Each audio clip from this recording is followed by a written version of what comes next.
Good morning, I'm Dr. Stephen Wallach, and today I am performing liposuction on a young woman who is unhappy with the way her abdomen, her waist, and her outer thighs look.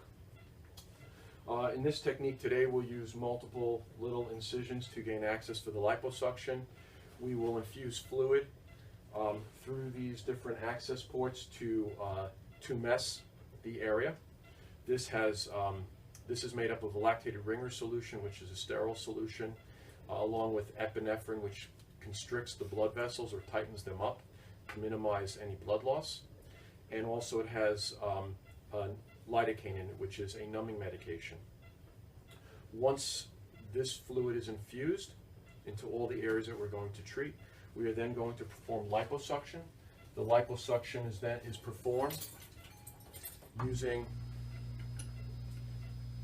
various different cannulas, which are tubular structures that have multiple different holes in it and of varying size and width. And with these cannulas we'll remove the fatty content of the areas and improve the contour of the patient.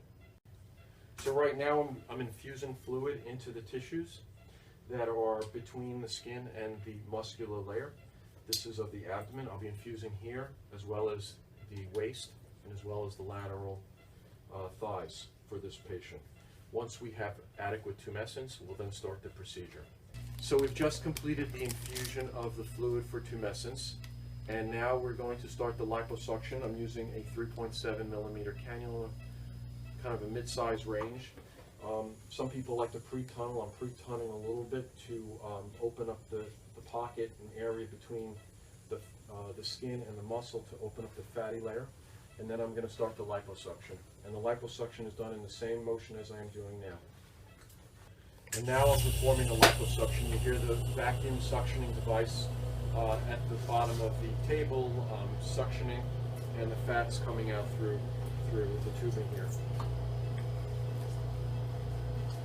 And you'll see it as I do the liposuction. It's a back and forth motion, and you see all the fat that's coming out through the tubing is the liposuction fluid as well as the fatty tissue. So we are done with the procedure. I am closing up the small incisions with some sutures, and the patient will be placed in a compression garment which she'll wear for several weeks after the procedure. The sutures will come out next week.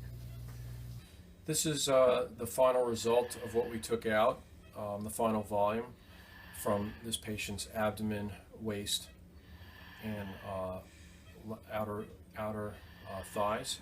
It's approximately 3,100 cc's of fat, maybe a little bit more, with some obviously tumescent fluid at the bottom.